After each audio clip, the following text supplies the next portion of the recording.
శాంతి మంత్రం చూడండి. ఓం భద్రం కర్ణేభిః శృణుయామ దేవాః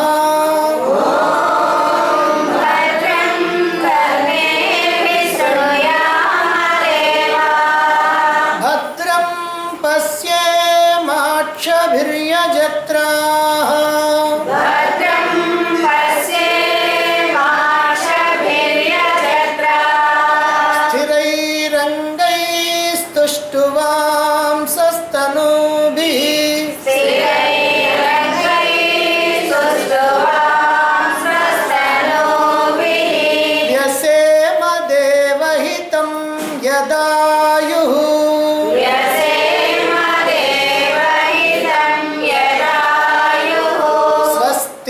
ఇంద్రో వృద్ధశ్రవాః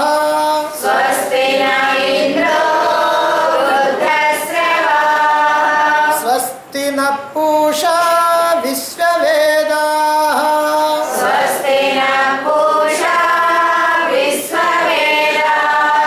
స్వస్తి నస్తార్క్ష్యో అరిష్టనేమిః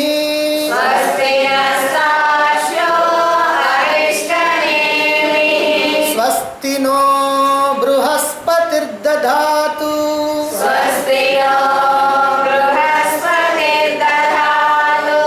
ఓం శాంతి శాంతి శాంతి.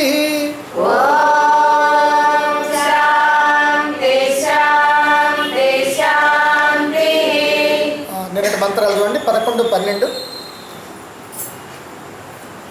ఆదిత్యాయ విద్మహే సహస్రకిరణాయ ధీమహి తన్నో సూర్య ప్రచోదయాత్.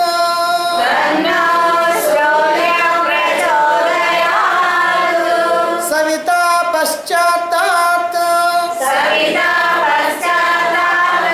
సవితా పురస్తాత్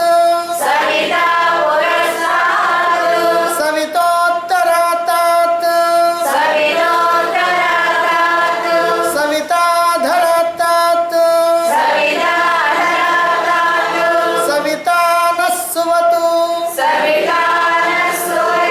సర్వతాతిగం సవితా నో రాసతాం దీర్ఘమాయుః.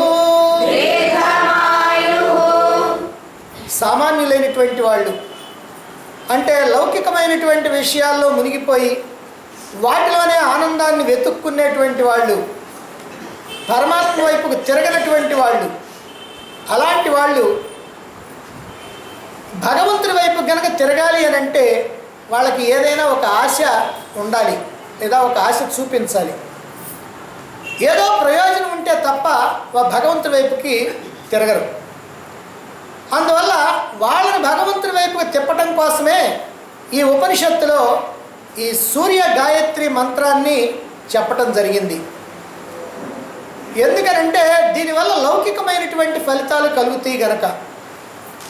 ఏమిటి ఈ సూర్య గాయత్రి మంత్ర ఉపాసన వల్ల కలిగేటువంటి ప్రయోజనం అని అంటే నేత్రాలకి చక్కని దృష్టి, తేజస్సు కలుగుతుంది. అందుకోసమని ఈ సూర్య గాయత్రి మంత్రాన్ని ఇక్కడ చెప్పటం జరిగింది.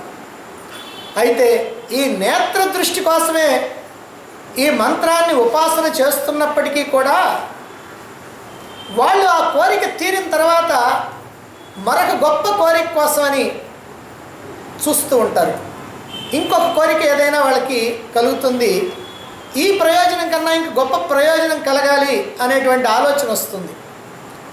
అప్పుడు నేత్ర దృష్టి కన్నా మనోదృష్టి చాలా గొప్పదని, కనుక అటువంటి మనోదృష్టి కోసమని భగవంతుడిని ప్రార్థించాలని ఆలోచన వస్తుంది.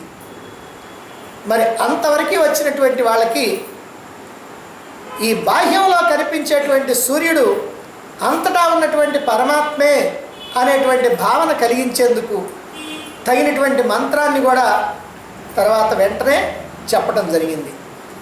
ఏమిటి ఆ మంత్రం యొక్క భావం అంటే అంతటా ముందు వెనక పైన క్రింద అంతటా ఉన్నదంతా సవిత్రుడే. అంటే నిజంగా అంతటా ఉన్నది ఎవరు? పరమాత్మ. కాబట్టి ఆ పరమాత్మే సవిత్రుడిగా నీకు కనిపిస్తూ ఉన్నాడు. అంటే ఉన్నదంతా పరమాత్మే.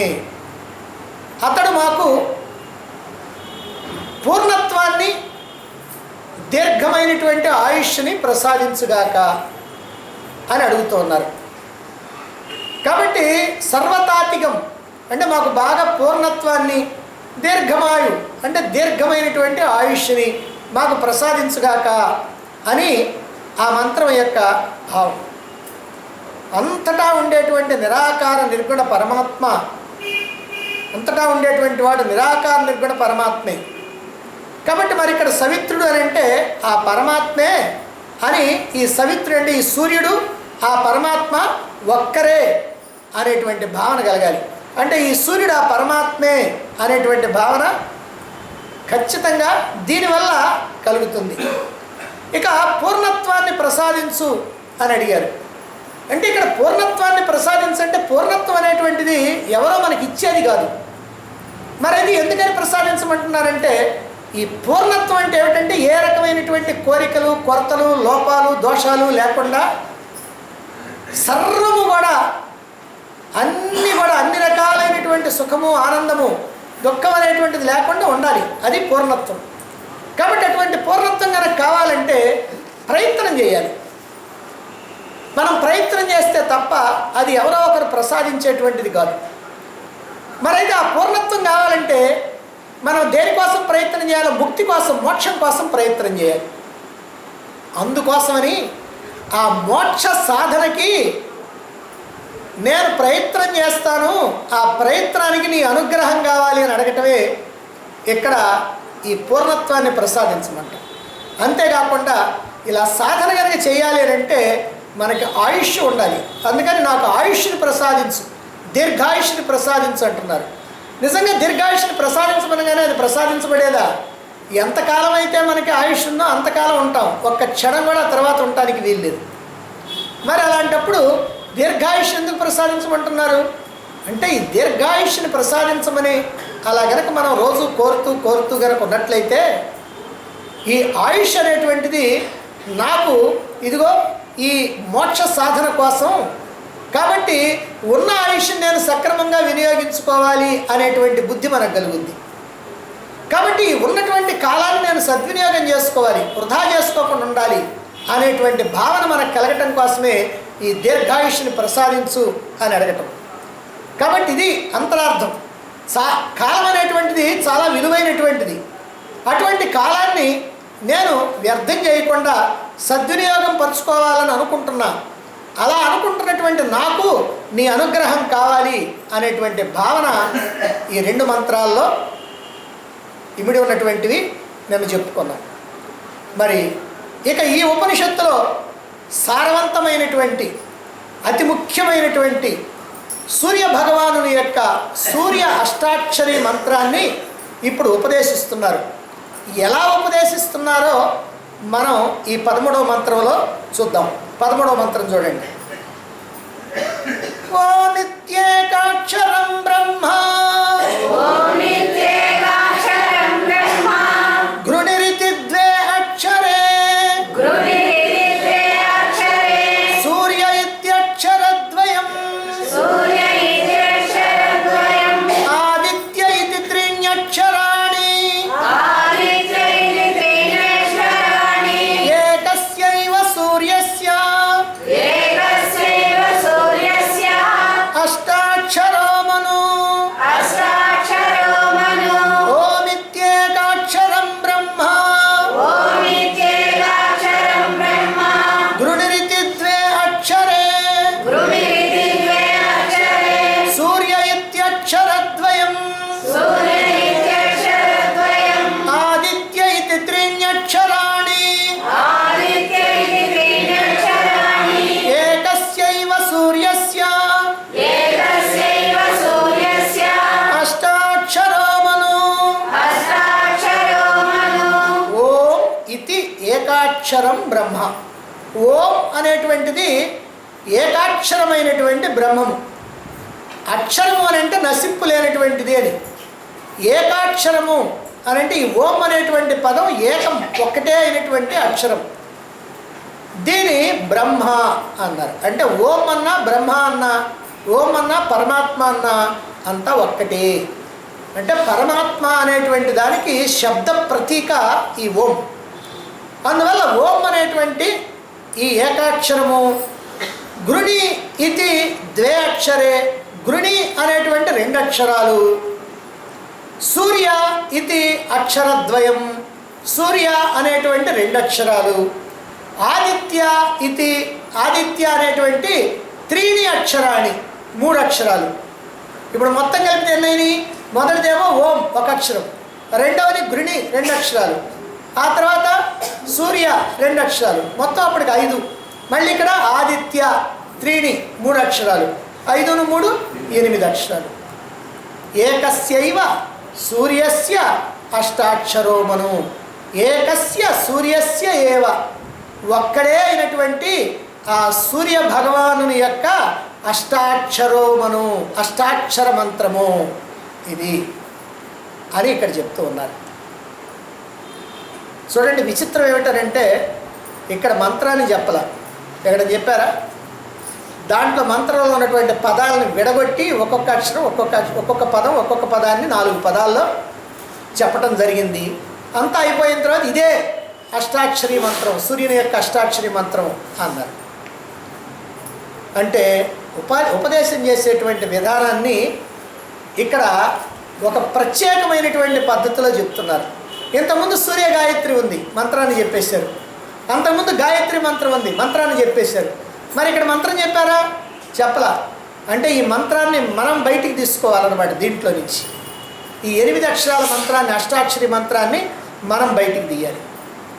ఇది సూర్య అష్టాక్షరి మంత్రం. సాధారణంగా మంత్రోపదేశం చేసేటప్పుడు గురువు ఏం చేస్తాడంటే, ఆ ఉపదేశం పొందేటువంటి శిష్యుడికి చెవులో రహస్యంగా ఆ మంత్రాన్ని చెప్తారు. ఇలా చెవులో రహస్యంగా ఎవరు వినకుండా, ఎవరు చూడకుండా అలా చెప్పటం దేనికేనంటే ఆ మంత్ర శక్తి చక్కగా వృద్ధి అవుతుంది. ఆ మంత్రానికి ఒక గొప్ప శక్తి వస్తుంది అలా చెప్పినప్పుడు. అందుకే ఇక్కడ కూడా మంత్రాన్ని ఇలా ఉపదేశం చేయాలనుకున్నారు. కాబట్టి ఇక్కడ కూడా మంత్రాన్ని ఇక్కడ చెప్పటం కాదు, మంత్రాన్ని ఇక్కడ కూడా ఉపదేశం చేస్తూ ఉన్నారు. ఎలాగంటే ఏకంగా మంత్రాన్ని చెప్పకుండా మనం బుద్ధితో ఆలోచించి ఆ మంత్రం ఏదో మనమే బయటికి లాక్కోవాలి. అంటే 4 వాక్యాల్లో ఉన్నటువంటి పదాలని మనం తీసి కలిపి ఆ మంత్రాన్ని మనం తయారు చేసుకోవాలన్నమాట. ఇది రహస్యం ఇక్కడ. అంటే రహస్యంగానే మనకి ఇక్కడ ఉపదేశిస్తూ ఉన్నారు, మంత్రాన్ని మాత్రం చెప్పలేదు ఇక్కడ. మరి ఈ మంత్రాన్ని కనుక జపిస్తే లౌకికమైనటువంటి ఫలితాలు కలుగుతాయి. ఇక సాకారోపాసన నిరాకారోపాసనగా కూడా మారుతుంది. ఈ రెండవదే చాలా ప్రధానమైంది. సాకారోపాసన ప్రారంభం చేస్తాం, అది ఎప్పుడూ సాకారోపాసనగా ఉంటే మనకు ప్రయోజనం లేదు, నిరాకారోపాసనకి మారాలి. అలా మారుతుంది ఇక్కడ. అంటే ఈ మంత్రం ద్వారా మనం ఆరాధించేటువంటి సూర్యుడు సర్వత్రా ఉన్నటువంటి నిరాకార నిర్గుణ పరమాత్మే అనేటువంటి విషయం మనకి అవగాహన అవుతుంది ఈ మంత్రాన్ని కనుక ఉపాసన చేస్తూ ఉంటే. అంటే నేను ఉపాసన చేస్తుండేటువంటి ఆ సూర్యుడికి పరమాత్మకి తేడా లేనే లేదు, నేను పరమాత్మనే ఉపాసిస్తున్నా, కానీ చూడటం మాత్రం ఈ సూర్యుడిని చూస్తున్నా, ఈ సూర్యుడిని చూస్తూ పరమాత్మ యొక్క ఉపాసన చేస్తున్నా అనేటువంటి భావన మనకు కలిగించడం కోసం ఈ సాకారోపాసన నిరాకారోపాసనకి మారటానికి ఇక్కడ ఈ మంత్రాన్ని మనకు అందించారు. ఏమిటి ఇంతకీ మంత్రము అని అంటే, ఇప్పుడు 4 పదాలు కలపండి. ఓం గృణి సూర్య ఆదిత్య, ఈ మొత్తం కలిపితే ఓం గృణి సూర్య ఆదిత్య అనేటువంటిది మంత్రం. ఓం గృణి సూర్య ఆదిత్య, ఇది మొత్తం 4 మాటలతో కూడినటువంటి వాక్యం. ఓం గృణి సూర్య ఆదిత్య. ఓం అనేటువంటిది ఏమిటంటే నామరూపాలు లేకుండా ఉన్నటువంటి నిరాకార నిర్గుణ పరమాత్మ. అది మనకు తెలుసు. ఓం అంటే అది ప్రణవం, అది పరమాత్మ యొక్క శబ్దవాచకం, కాబట్టి అది పరమాత్మ. గృణి అంటే దాని అర్థం ఏమిటంటే దయాళువైన, కరుణా సముద్రుడైన, కరుణ కలిగినటువంటి, దయ కలిగినటువంటి అని అర్థం. ఏది గృణి అని అంటే. సూర్య అని అంటే అర్థం స్వీకరించేవాడు అని. ఇక ఆదిత్య అంటే, ఆదిత్య అంటే సూర్యుడు కాదు, అధికమైనటువంటి ప్రకాశం, అధికమైనటువంటి తేజస్సు, దివ్యమైనటువంటి తేజస్సు కలవాడు అని అర్థం. ఇవి ఈ 4 పదాలకు అర్థం. అయితే ఈ మంత్రాన్ని గనక మనం జపిస్తూ ఈ 4 పదాల యొక్క అర్థాన్ని మనం గనక ఒక పద్ధతిలో గనక కలిపితే ఈ మంత్రం యొక్క అర్థం వస్తుంది. ఏమిటది అని అంటే, దివ్యమైనటువంటి తేజస్సుతో, అంటే చివరి ఆదిత్య అనేటువంటి దానికి దివ్య తేజస్సు కదా, దివ్యమైనటువంటి తేజస్సుతో, కోటి సూర్య సమప్రభా కాంతులతో ప్రకాశించేటువంటి కరుణామూర్తి అయిన, కరుణ అంటే గృణి, కరుణామూర్తి అయిన నిరాకార నిర్గుణ పరమాత్మ, ఓం నిరాకార నిర్గుణ పరమాత్మ ఉపాసకుల యొక్క ప్రార్థనని స్వీకరించి, సూర్య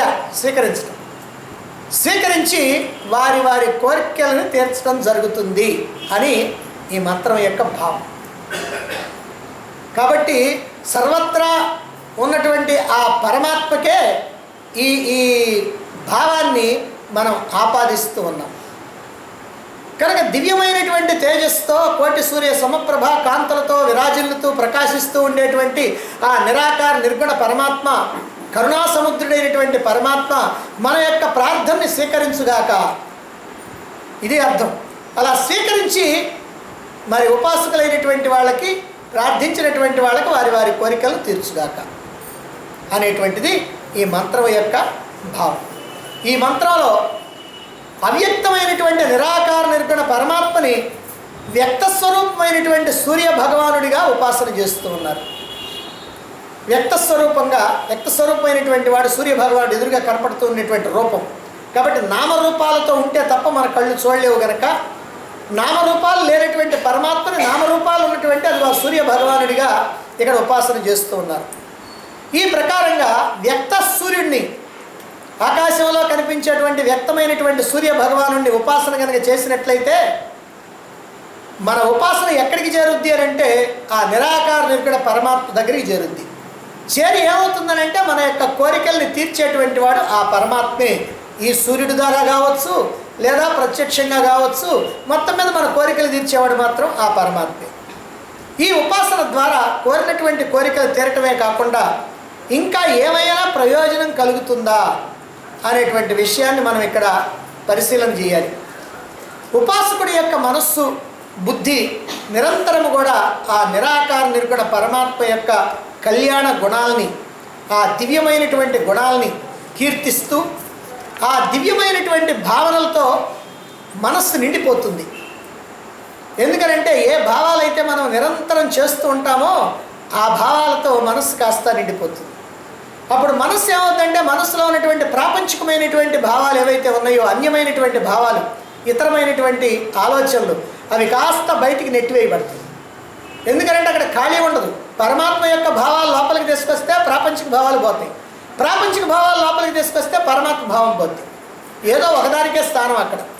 అందువల్ల నిరంతరం ఇట్లా మన మనస్సు కనుక ఈ ఉపాసన చేస్తూ పరమాత్మ భావాలు కనుక మనలో ఉన్నట్లయితే, మనలో కనుక వచ్చినట్లయితే మనలో ఉన్నటువంటి అన్యమైనటువంటి భావాలన్నీ కూడా బయటికి నెట్టివేయబడతాయి. దీనికి కారణం ఏమిటంటే పరమాత్మ ఉన్న చోట ఇక ప్రపంచ భావాలకు తావు ఉండదు. అందుకే కబీర్ దాస్ అంటాడు, రాముడు ఉన్న చోట కాముడు ఉండడు అని. రాముడు ఉన్న చోట కాముడు ఉండడు అంటే పరమాత్మ యొక్క భావం ఉంటే ఇక ప్రాపంచికమైనటువంటి వ్యవహారాలు, వ్యామోహాలు ఇట్లాంటికి స్థానం ఉండదు. ఇలా మనస్సు ఎప్పుడైతే దివ్యమైనటువంటి భావనలతో నిండిపోతుందో ఆ మనస్సు కాస్త భగవదాకారంగా మారిపోద్ది. అంటే భగవంతుడిని తలుచుకొని ఈ మనస్సు భగవదాకారంగా మారిపోద్ది. నదులన్నీ కూడా సముద్రంలోకి చేరి సముద్రాకారంగా మారినట్టుగా మనస్సు భగవంతుడిని తలుచుకొని ఆ భగవదాకారంగా మారిపోతుందన్నమాట. ఇదే ఈ మంత్రం ద్వారా సాధించగలిగినటువంటి గొప్ప లక్ష్యం. అంటే ఉపాసన ప్రారంభంలో జీవుడు తన యొక్క లౌకికమైనటువంటి కోరికలు తీరాలని కోరుకుంటాడు సామాన్యుడైనటువంటి వాడు. అదే ప్రారంభంలో. అయితే జీవుడి యొక్క కోరికలన్నీ తీరిన తర్వాత, తాను ఏ కోరుకున్నాడో లౌకికమైనటువంటి కోరికలు, ఆ కోరికలు తీరిపోయిన తర్వాత ఇప్పుడు ఉపాసన మళ్ళీ గాఢంగా సాగుతూ ఉంటుంది. అలా సాగుతూ ఉంటే ఇప్పుడు ఇంకేదో గొప్ప ప్రయోజనం కలగాలి అనేటువంటి భావనతో ఆ సాధన కనుక సాగిస్తే అది చివరికి ఆత్మ సాక్షాత్కారానికి దారితీస్తుంది. అయితే ఇక్కడ మనం ఒక విషయం పొరపాటు పడకూడదు. ఏంటంటే ఆత్మ సాక్షాత్కారానికి దారి తీస్తుందన్నాం కదా అని ఈ ఒక్క మంత్రాన్ని జీవితాంతం ఉపాసన చేస్తే మనకు ఆత్మ సాక్షాత్కారం కలుగుద్ది అనేటువంటి భ్రమ మాత్రం పడకూడదు. అయితే ఇలా ఉపాసన చేస్తే ఆత్మ సాక్షాత్కారాన్ని పొందటానికి కావలసినటువంటి ఆ మార్గం మనకి దొరుకుతుంది. ఆ మార్గంలో మనం ప్రయాణించడానికి వీలవుతుంది. ఎలా వీలవుతుందండి అని మనకి సందేహం రావచ్చు. ఎలా అంటే ఈ మంత్ర ఉపాసన జరుగుతున్న కొద్దీ మన యొక్క మనస్సు అన్యమైనటువంటి ఆలోచనలు పోయి పరమాత్మ సంబంధమైనటువంటి ఆలోచనలు ఉంటాయని చెప్పుకున్నాం కదా.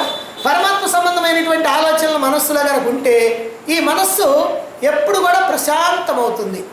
మనస్సు ఎప్పుడైతే ప్రశాంతమైందో భగవంతుడి మీద ఏకాగ్రమవుతుంది. ఎప్పుడైతే ప్రశాంతము ఏకాగ్రమైందో బుద్ధి బాగా పదును పెట్టబడుతుంది, బుద్ధి బాగా సూక్ష్మమవుతుంది, బుద్ధిలో బాగా చురుకుదనం వస్తుంది. ఎప్పుడైతే బుద్ధిలో చురుకుదనం వచ్చిందో ఆ చురుకుదనం రావటంతో, బుద్ధి సూక్ష్మం కావటంతో ఈ మంత్రంలో ఉన్నటువంటి నిగూఢమైనటువంటి నిక్షిప్తమైనటువంటి దాగి ఉన్నటువంటి రహస్య అర్థాలు ఏవైతే ఉన్నాయో అవి బాగా గ్రహింపుకు వస్తుంటాయి. వాటిని విచారణ చేయగలిగేటువంటి శక్తి వస్తుంది. మన యొక్క బుద్ధి బాగా సూక్ష్మమైనప్పుడే ఈ గూఢార్థాన్ని మనం తెలుసుకోగలుగుతాం. మన బుద్ధి మామూలుగా ఉండి ప్రాపంచిక వ్యవహారాలతో కలుషితమై ఉన్నప్పుడు మనంతట మనకి అర్థం కాదు, ఎవరన్నా చెబుతున్నా కూడా అంత బాగా అర్థం కాదు. కనుక బుద్ధి సూక్ష్మమైనందువల్ల ఇది ప్రయోజనం. ఎప్పుడైతే ఇలా బుద్ధి సూక్ష్మై విచారణా శక్తి కలిగిందో ఆ విచారణ చేస్తూ చేస్తూ చేస్తూ ఉంటే ఈ విచారణ కారణంగానే, ఈ ఆత్మ విచారణ కారణంగానే ఆత్మ అనుభవానికి వస్తుంది. అదే ఆత్మ సాక్షాత్కారం. ఈ విధంగా క్రమక్రమంగా ఈ ఉపాసన ద్వారా ఒక్కొక్క మెట్టు ఎక్కుతూ చివరికి ఆత్మ సాక్షాత్కారం అనేటువంటి చోటికి మనం చేరతాం. మరి ఇప్పుడు ఈ మంత్రం యొక్క ప్రయోజనం తెలుసుకున్నాం. అటు లౌకిక ప్రయోజనాలు, ఇటు పారమార్థికమైనటువంటి ప్రయోజనం ఉందని. ఇప్పుడు ఈ మంత్రంలో చెప్పినటువంటి ఒక్కొక్క పదాన్ని విశ్లేషణ చేసి ఏ విషయాన్ని మనకి చెప్పదలుచుకున్నారో మనం ఇప్పుడే ఒక మాట చెప్పుకున్నాం. ఏమిటంటే మన యొక్క బుద్ధి ఈ ఉపాసన చేస్తే బుద్ధి సూక్ష్మవుద్ది, సూక్ష్మమైతే ఈ మంత్రార్థాన్ని మనం తెలుసుకుంటామని. ఇప్పుడు ఆ మంత్రార్థం ఏమిటో తెలుసుకుందాం. మొదటి మాట ఓం ఇది ఏకాక్షరం బ్రహ్మ.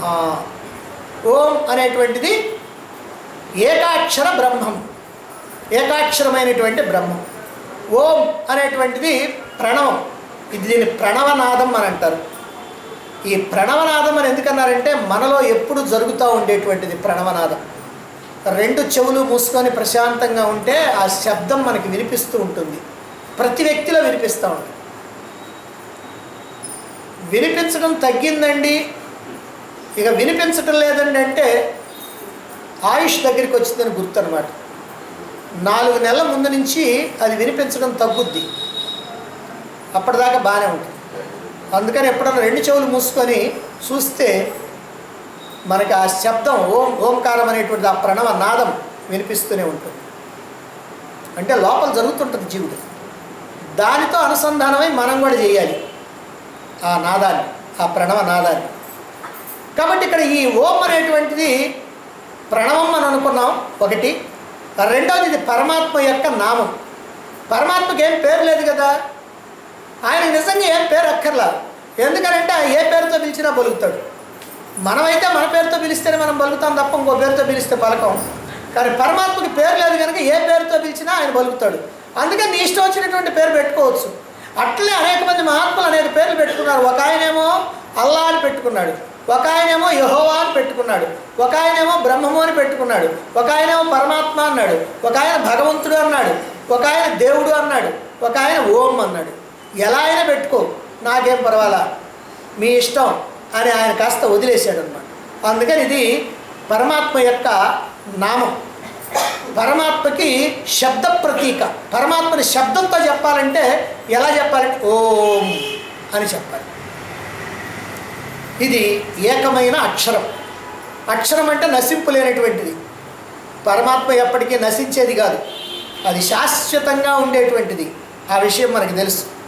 కనుక ఈ క్షరము కానటువంటి దాన్ని అక్షరం, నాశనం లేనిది అంటారు. అంటే ఈ పరమాత్మ శబ్దమైనటువంటి ఓం నిత్య సత్యమైనటువంటిది. ఇటువంటి దాన్ని ఏమన్నారు ఇక్కడ? ఏకాక్షరం బ్రహ్మ అన్నారు. అంటే దీన్ని బ్రహ్మ అన్నారు. బ్రహ్మ అనేటువంటి పదం బృహ్ అనేటువంటి ధాతువు నుంచి వచ్చింది. బృహ్ అనేటువంటి ధాతువు నుంచి వచ్చింది. బృహ్ అంటే అర్థం ఏమిటంటే పెరిగేది, వృద్ధి చెందేది అని అర్థం. బృహ్ అంటే పెరిగేది, వృద్ధి చెందేది. ఒక చిన్న విత్తనం ఎలాగైతే కాండంగా, కొమ్మలుగా, ఆకులుగా, పూలుగా, కాయలుగా వృద్ధి చెందుతూ ఉంటుందో అదే ప్రకారంగా ఈ ఓం అనేటువంటి బీజం పరమాత్మ, బ్రహ్మం ఈ విశాలమైనటువంటి విశ్వంగా, ఈ విశాలమైనటువంటి జగత్తుగా, ఈ కనిపించేటువంటి నామరూపాలతో కూడినటువంటి ప్రపంచంగా వృద్ధి అవుతూ ఉంది, వృద్ధి అయింది. అయితే విత్తనం చెట్టుగా ఎలా వృద్ధి అవుతుందో అలాగనే ఈ ప్రణవం, ఈ ఓం, ఈ పరమాత్మ ప్రపంచంగా వృద్ధి చెందాడండి అని చెబుతున్నారు కదా. అయితే ఆ ఉదాహరణ కరెక్టేనా అండి అని అంటే అర్థం కావటం కోసం ఉదాహరణ చెబుతాం, కానీ ఈ ఉదాహరణలో కూడా ఒక దోషం ఉంది. ఏమిటయ్యా దోషం అంటే, విత్తనం కనుక వేస్తే చెట్టు వచ్చే మాట నిజమే, కాండం వస్తుంది, కొమ్మలు వస్తాయి, ఆకులు వస్తాయి, పూలు వస్తాయి, కాయలు వస్తాయి, అన్నీ వస్తాయి. కానీ అవన్నీ వస్తే విత్తనం ఏమవుతుందంటే నాశనం అయిపోద్ది. చెట్టు కనుక వస్తే విత్తనం నాశనం అయిపోద్ది. మరైతే పరమాత్మ నుంచి ప్రపంచం వచ్చింది కదండి, పరమాత్మ నాశనం అయిపోతాడా? ఎందుకంటే ఉదాహరణలో ఉంది కదా, కాబట్టి పరమాత్మ నాశనం అవుతాడా అని అంటే పరమాత్మ నాశనం అయ్యేటువంటి వాడు కాదు. పరమాత్మ ఎప్పుడూ ఉండేవాడు. ఆయన అక్షరుడు, అవ్యయుడు, నాశనం లేనటువంటి వాడు. పుట్టుక లేదు, సావు లేదు. అజం, అవ్యయం, పుట్టుక లేనటువంటి వాడు, నాశనం లేనటువంటి వాడు. అందువల్ల ఈ ప్రపంచం వ్యక్తమైనప్పటికీ కూడా పరమాత్మ అలాగే ఉంటాడు. మరి ఏమంటే చెట్టు వచ్చినప్పుడు బీజం కూడా అలాగే ఉండొచ్చు కదా? అది మాత్రం అలా ఉండదు. మరి అయితే అక్కడ ఉండటం లేదు కదా.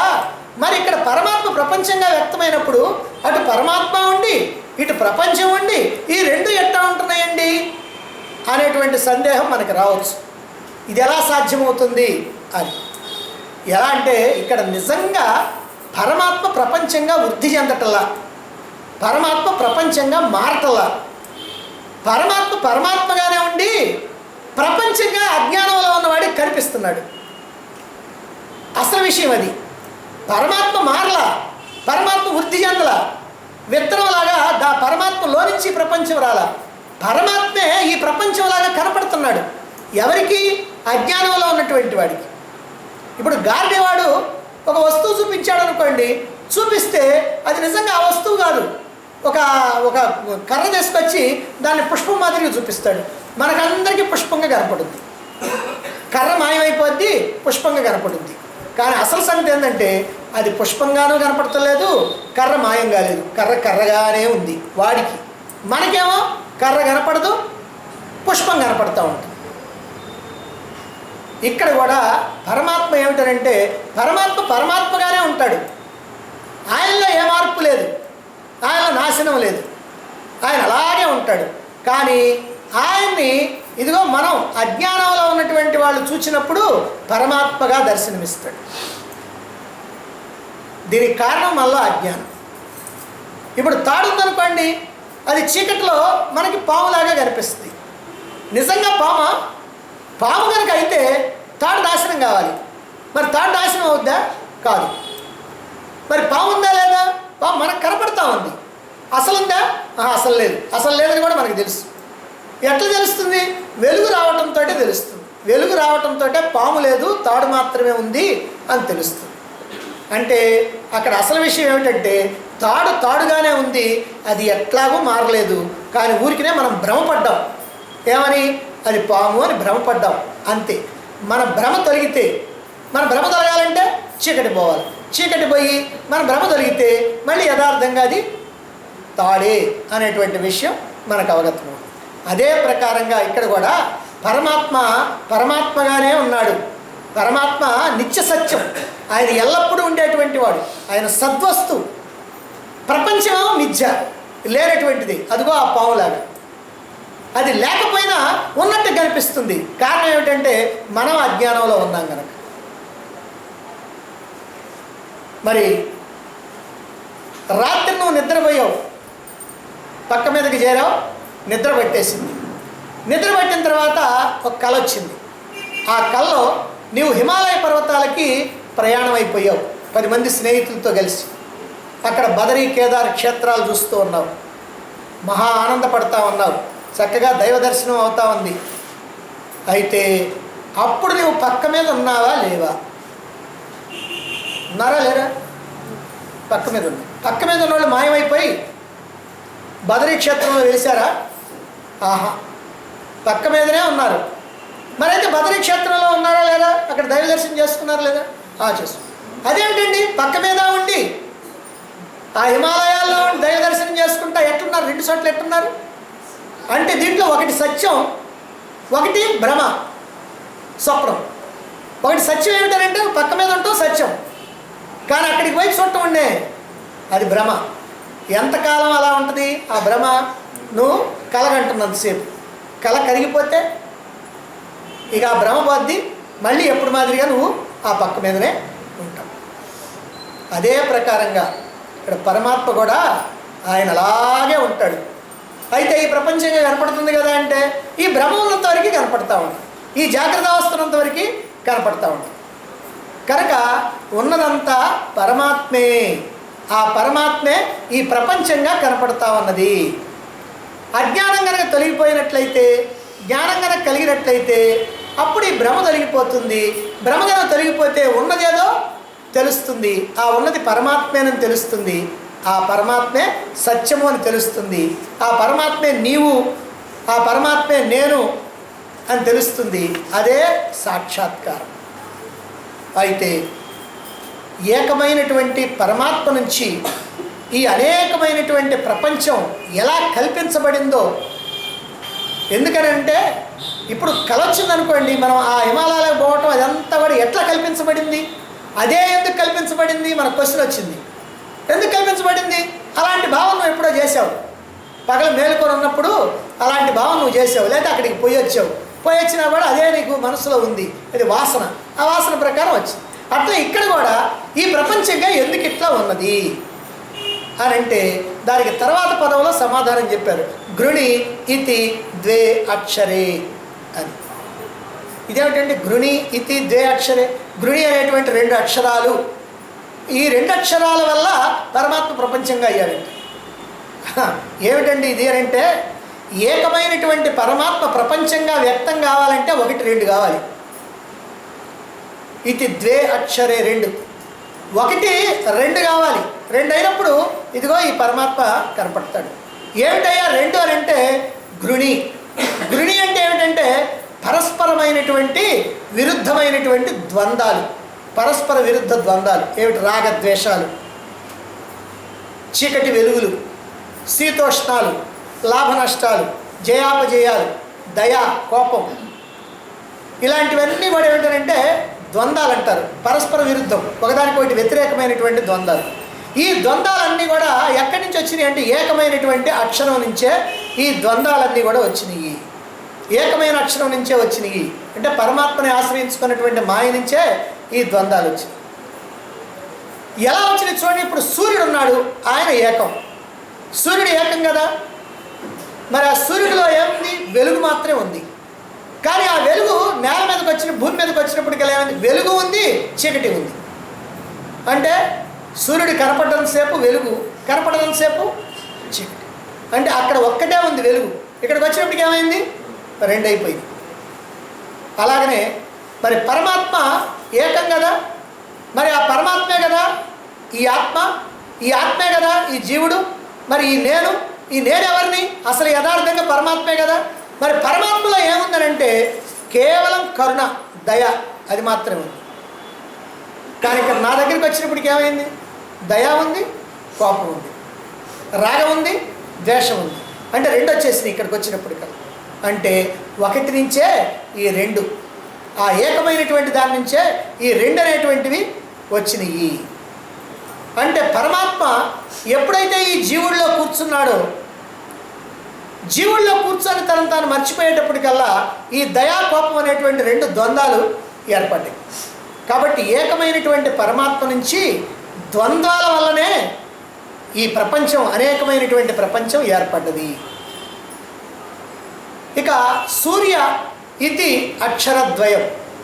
ఇప్పుడు ఏమైంది? ఒకటేమో నిరాకార నిర్గుణ పరమాత్మ, రెండవదేమో ఆ పరమాత్మ నుంచి ఈ ప్రపంచం వచ్చింది.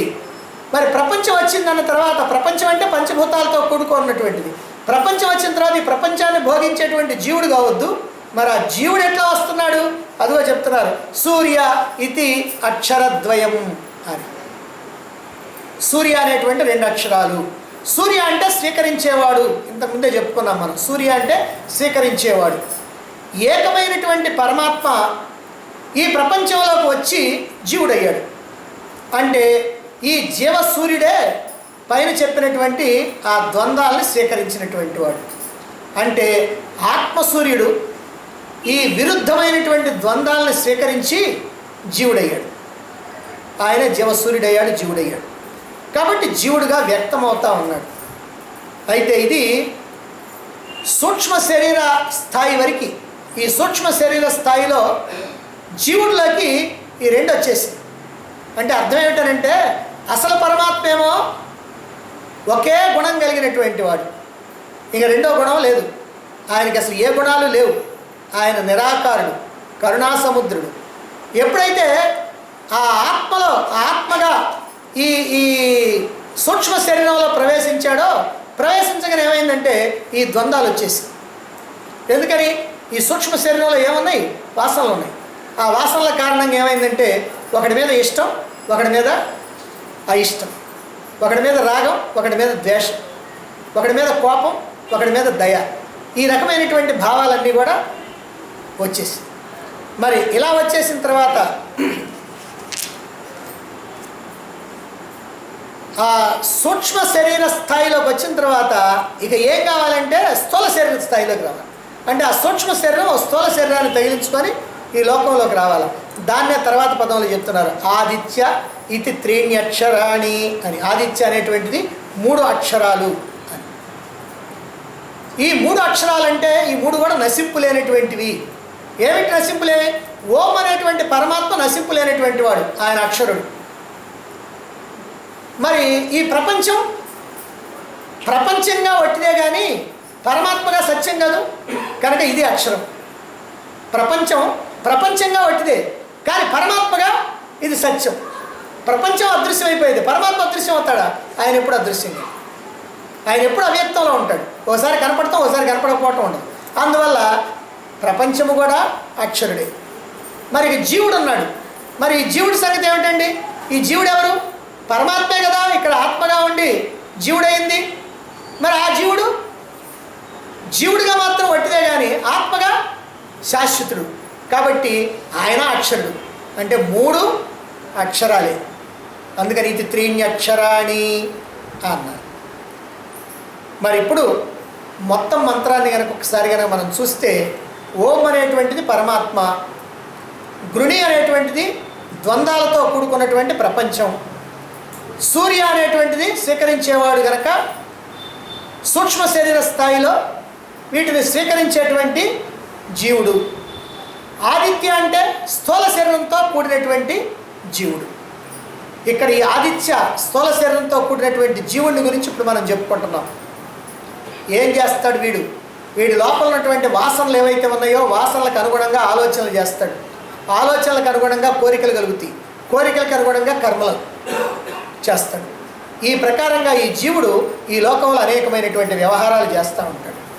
ఇలా అకర్త అభోక్త అయినటువంటి నిరాకార నిర్గుణ పరమాత్మ తాను సృష్టించుకున్నటువంటి ప్రపంచంలో తానే జీవుడిగా వచ్చి కర్తగా భోక్తగా అవుతాడు.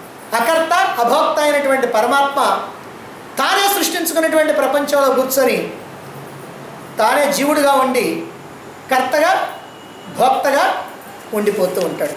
దీన్నే మనం ఒక ఉదాహరణ చెప్పుకుంటాం. సాలిపురుగు ఏం చేస్తుంది? తన నోట్లో ఉన్నటువంటి చొంగతోటి తయారు చేసుకుంటుంది గూడు. అది తయారు చేసుకుంటూ దాంట్లో చిక్కుపడిపోతుంది. అదేవిధంగా పరమాత్మ కూడా ప్రపంచాన్ని సృష్టించి ఆ ప్రపంచంలోనే ఇరుక్కున్నాడు. ఇదిగో ఇలా దేహంతో వచ్చి ఇక్కడ జీవుడయ్యాడు. ఈ త్రిణి అనేటువంటి పదం చాలా విశిష్టమైనటువంటిది. త్రిణి అని అంటే 3. దీన్ని మనం త్రిపుటి అని కూడా అంటాం. ఈ ప్రపంచంలో జీవుడు వ్యవహరించేటప్పుడు, అనుభవాలు పొందేటప్పుడు ఈ త్రిపుటి ఉంటుంది. ఏమిటి త్రిపుటి? ప్రపంచంలోనేమో విషయ వస్తువులు ఉన్నాయి. 1 త్రిపుటి అంటే ప్రపంచంలో విషయ వస్తువులు ఉన్నాయి. ఆ వస్తువుల్ని తెలుసుకునేటువంటి వాడు ఒక వ్యక్తి ఉన్నాడు. ఈ వ్యక్తి సబ్జెక్ట్, కర్త, విషయాలు కర్మ. మరి తెలుసుకోవటం, వీటన్నిటిని తెలుసుకోవటం అనేటువంటి క్రియ ఉంది. అంటే ఈ 3 ఉన్నాయి. ఈ 3టే త్రిపుటి అన్నారు. అంటే కర్మలు చేసేటప్పుడు, జీవుడు కర్మలు చేసేటప్పుడు త్రిపుటి ఏందయ్యానంటే చేసేవాడు, చేయబడేది, చేయటం. మరి అనుభవాలు పొందేటప్పుడు అనుభవించేవాడు, అనుభవించబడేది, అనుభవించటం. ఇవి త్రిపుటి అనేది. చేసేవాడు, చేయబడేది, చేయటం. చేసేవాడు కర్త, చేయబడేది కర్మ, చేయటం క్రియ. కర్త కర్మ క్రియ. అలాగనే అనుభవించేవాడు కర్త, అనుభవించబడేది కర్మ, అనుభవించటం క్రియ. కర్త కర్మ క్రియ. దీన్నే సంస్కృతంలో త్రిపుటి అంటారు. ఈ త్రిపుటినే ఇక్కడ త్రీణి అన్నది. ఈ మొత్తం నుంచి మనం ఏం గ్రహించాలి అని అంటే, ఉన్నది ఒకే ఒక్క నిత్య సత్య పరమాత్మ. ఉన్నదంతా ఒక్కటే. ఆ పరమాత్మే తానుగా ఉండి జీవుడిగా వ్యక్తమవుతున్నాడు. ఈ జీవుడు అనుభవాలు పొందడానికి ఆ పరమాత్మే ప్రపంచంగా వ్యక్తమవుతున్నాడు. అంటే ఇక్కడ ఏం జరుగుతున్నాయి అన్నమాట? ఒకటేమో పరమాత్మ, రెండవది ప్రపంచం, మూడవది జీవుడు. పరమాత్మ పరమాత్మగా ఉన్నాడు, పరమాత్మే ప్రపంచంగా ఉంది, పరమాత్మే జీవుడిగా ఉన్నాడు. అంటే ఈ 3 ఏ 3? ఆ పరమాత్మ, ఆ ప్రపంచం, ఈ జీవుడు 3 కూడా పరమాత్మే. పరమాత్మ కంటే అన్యంగా రెండవదేమీ లేదు. ఇలా 3 పరమాత్మేనని గ్రహించగలిగితే జన్మ సార్థకం అవుతుంది. అంటే ఉన్నదంతా పరమాత్మే, పరమాత్మ కంటే అన్యముగా రెండవది ఏది లేదు అనేటువంటి విషయాన్ని గ్రహించగలిగితే మన యొక్క జన్మ సార్థకం అవుతుంది. ఇదే ముక్తి. ఇదే ఏకస్య సూర్యస్య అష్టాక్షరి మను, అష్టాక్షరో మను అని అన్నారు. అంటే సర్వవ్యాపక పరమాత్మ స్థాయిలో ఒక్కటిగా ఓం ఉంది. సర్వవ్యాపక పరమాత్మ స్థాయిలో ఒక్కటిగా ఉంది. వ్యక్త ప్రపంచంలోకి వచ్చినప్పటికల్లా 2గా గృణి 2గా ఉంది. సూక్ష్మ శరీర స్థాయిలోకి వచ్చినప్పటికల్లా సూర్యగా 2గా ఉంది ద్వంద్వాలతో. స్థూల శరీర స్థాయిలోకి వచ్చినప్పటికల్లా త్రీణి 3గా ఆదిత్యగా ఉంది.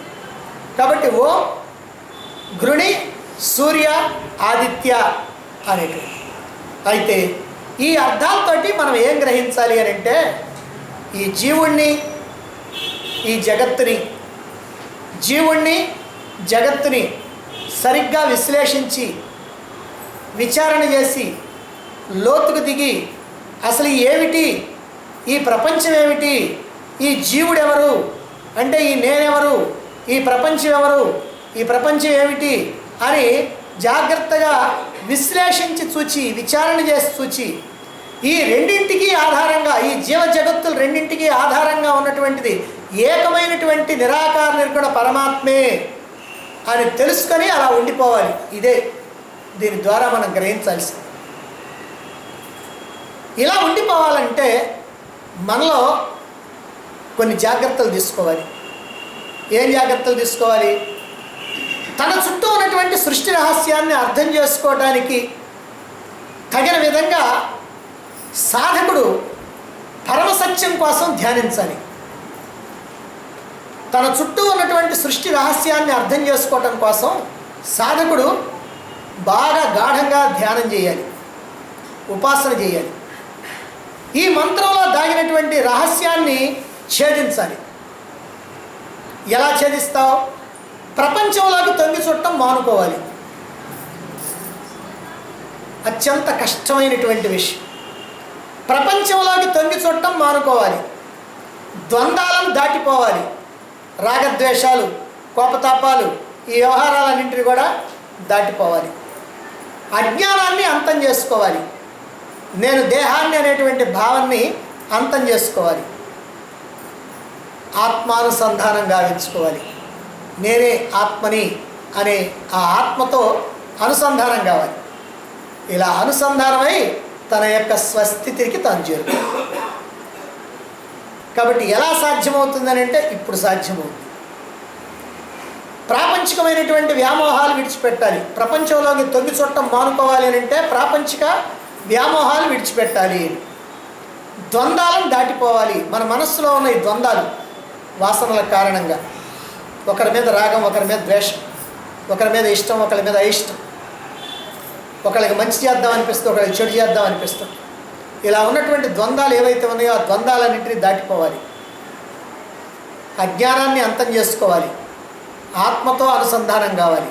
చివరికి ఆత్మగా మన స్వస్థితిలో మనం ఉండిపోవాలి. ఇదే ఏకమైన పరమాత్మ యొక్క అష్టాక్షర మంత్రం యొక్క గూఢమైనటువంటి అర్థం. కాబట్టి ఈ ప్రకారంగా ఈ మంత్రాన్ని మనం తెలుసుకొని ఈ మంత్ర భావనలో మనం నిలిచిపోవటానికి ప్రయత్నం చేయాలి. ఇక్కడ నిజంగా మంత్రం ఏమిటి అని అంటే ఓం గృణి సూర్య ఆదిత్య అనేటువంటిది.